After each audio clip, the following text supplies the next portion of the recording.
Good morning, students.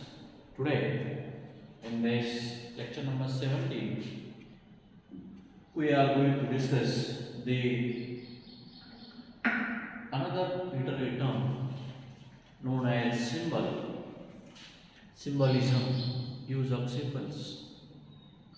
Dear friends, in the previous lecture number 16, we have discussed in detail the term satire. After the satire, we are going to discuss today the symbol. Symbol, which is also known as symbolism, is also a figure of speech. In most of the poetry, we found the use of symbols. Many writers in general and poets in particular use the term symbol or various symbols in their poetries. Symbols or symbolism. Use of symbolism or symbols conveys or communicates the unique personal ideas, feelings of the poets. So, in literature, symbolism can take or considers as a figure of speech, whereas where an object or person or situation has another meaning other than its literal meaning. So symbol means the hidden meaning or a figure of speech where an object, a person, a thing, a situation has another literal meaning than the actual meaning of itself. This symbolism works to suggest another meaning in detail. The action of a character, word, action, or event that have a deeper meaning in the context of the whole story.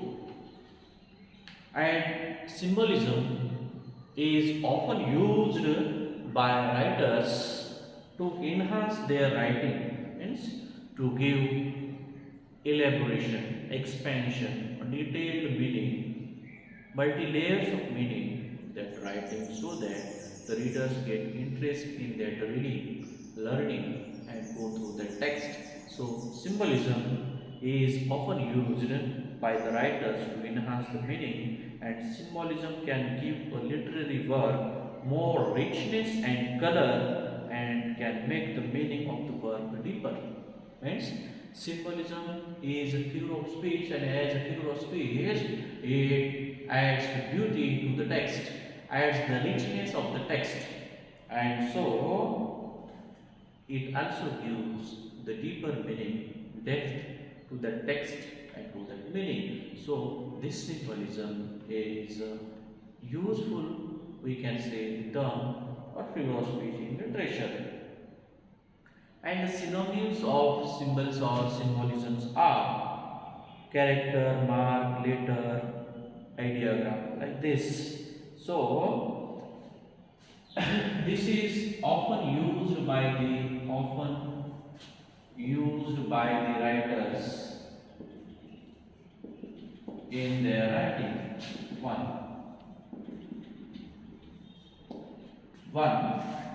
Then it gives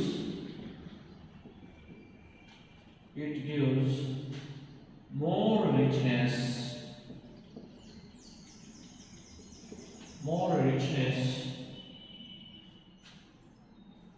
color and depth to the text. So the readers get interest in this. At the same time, this particular symbolism is derived from, because yesterday we have seen satire, that word was borrowed from Latin, and this word we see which was borrowed from Greek. The word symbol derives from Greek. Symbol derived from Greek symbolon.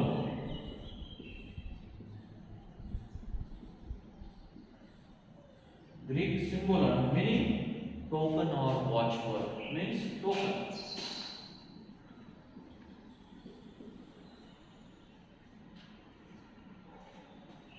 Symbolon means token, and this is most of the writers we use, and the writers' work also we will discuss in detail. And after that, we also see that symbol is also known as a literary device that contains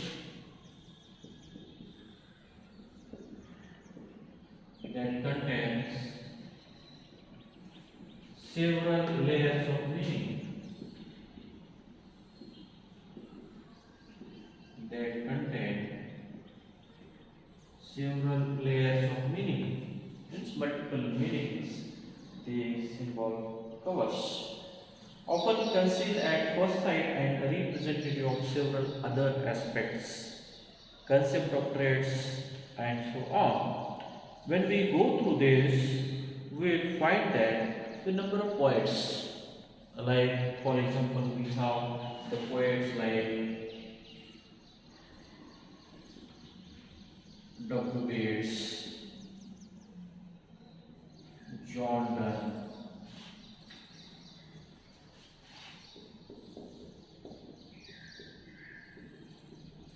T.S.C. and so on. Number of poets use these symbols in their poetry to communicate their unique personal feelings. At the same time, when we go through this in detail, we will find that the symbol or symbolism is a movement. Also, it is known as symbolism is a movement. In poetry, it speaks around 1890 and began to enter a persistent decline popularity about in 1900. Means around 1890, this symbolism movement spread all over the world in general and writing in particular. And this symbolic poetry will found or symbolism will found the works of these poets which I have just told. And at the same time, this symbolism has played a larger role, major role in the history of literature, and symbols have been used in cultures all around the world. Means there are so many symbols we have: social, cultural, religious, and so on. And at the same time, these symbols have been used in cultures all over the world, and they also represent evidence in ancient legends, fables, and religious texts, etc. And so, one famous example of symbolism is the story of Garden of Eden, in which the serpent persuades you to eat an apple from the tree of knowledge. We have seen this in Adam's curse. So, the tree was the symbol of fruit of knowledge, and Adam and Eve will both represent the man, the first created man. And at the same time, this particular Garden of Eden, which was lost by Adam and Eve, polluted by these male and female characters, the first created. And so, there are so many regions, so many characters, and so many poets have used this genre, literary term, symbol to communicate their unique personal feelings. Raymond Wilson defines symbolism is an attempt to communicate unique personal feelings, because each and every symbol consists or hidden the unique meaning that the poet expects or want to represent through do that. So, though it may be cultural, or we can say the religious or the historical one. And these symbols are of much importance, and each symbol has the certain meaning. And as per this symbolism, as one movement and as a literary genre or figure of speech which is used by the poets, like for example when we go through W. Beat's poems, because you have also studied, or maybe for this semester you are going to study W. Beat's poems in paper 13, and in that you will find Prayer to My Daughter, Adam's Curse, The Second Coming, Tower. All these poems are symbolic one, because W. Beats, T.S. Eliot's, these poets are considered as the poets of symbols, and symbols they use largely in their poetries. Symbols, when you go through the W. Beats poems, though it may be Adam's Curse, Leda and Swan,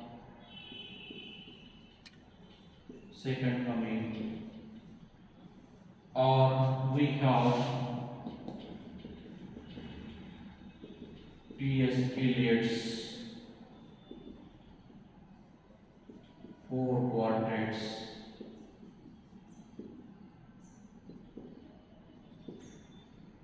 T.S. Eliot's Four Quatrains,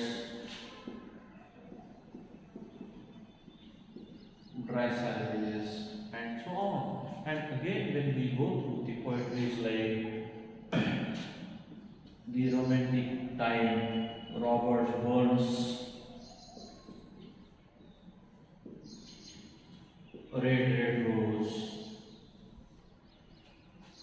then we have in the 17th century, this John Donne has also used symbols in his metaphysical poetries, though it may be we have the relief, the sun rising, the relief, valediction, forbidding morning, valediction, forbidding morning.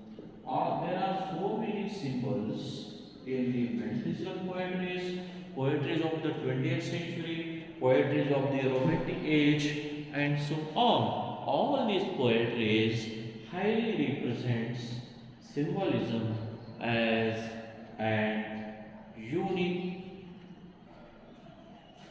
idea which consists meaning, which gives depth to the text. And so this particular, for example, when we go through the W. Beats poems, so it will be Adam's Curse, Leda and Swan, or Second Coming. This Adam's Curse symbolizes, gives the detailed description through the examples of Adam's curse. Adam's who fell from the grace and who has polluted and lost or lost the Garden of Eden and came on the ground and living the life of ordinary man, struggling for food, cloth, and shelter. And before that, he was happy, away from each and every type of work. He was totally free. But the very mistake, he got the curse. And so, then onwards, Adam has to work hard. So the poem Adam's Curse symbolizes the fall of man. When you go through the poem Leda and Swan, which highly symbolizes Leda symbolizes the earthly woman, common woman, and white swan represent the high class man. And the very poem symbolizes the relationship of common woman with the high class men, or the high class men's exploitation to the common woman, and the very union of these two gave birth to the girls, children like Helen, Clemenstra, and who are the responsible for the war of Troy. So this way, second coming, the poem is highly symbolic and suggestive, which talks about the birth of God for the second time, because the second coming, the poem is a fully symbolic, talks about the birth of God for the second time, because on the earth there is a failure of every order of God, loss, exploitation, violence was spread everywhere. So WBS talks about the completion of the cycle and need of God. And T.S. Eliot's four portraits, which are highly symbolic, where he talks about the four major symbols, major metaphors: earth, air, fire, water, and each text is devoted to that. Even in the dry passages, T.S. Eliot talks about the world philosophy. So each and every poetry, though it may be of W. Yeats or T.S. Eliot, both the poets are symbolic. One, even when you go to the romantic poetries of Robert Burns, John Keats, you will find that these poetries of red rose, the red rose highly symbolizes the love, attachment, and the same time in that poem, red rose, the poet gives so many symbols, uses so many symbol like the sand of time, Varuchigada, which continuously runs. It also gives the symbol of sea, which never dries. So the poet compares his love with the sea, sand of time, and many more elements to show that his love is unending, which will run forever. Then we have the metaphysical poets. The metaphysical poets like we have John Donne, Andrew Marvell, Richard Crosha, Henry Bugan, and so on. These metaphysical poets, which also highly represent the symbols in their poetries to communicate the unique personal feelings which the poets have in their mind. And this John Donne's relic, which talks about the relic is a symbolic poem, talks about the man's end, what happens after the end. Then we have the sun rising in the poem, the sun rising, the sun symbol is used, which gives light. And the same time, through the poem Malediction for Midnight Morning, in this poem, poet John Donne uses so many symbols. For example, the symbol like coin was round like that way. Then ball, earth, coin, ball, and then the compass image. Like so many examples, so many symbols the poet uses in that poem to communicate the personal feelings which are in his mind, to discuss the detailed idea, detailed issue that you want to cover through that text. So, you might have heard about the compass. When the poet is departing from his beloved, at that time his wife was crying, his beloved was crying. At that time, the poet narrator uses the compass image, and he explains to her that our love is like a compass feet.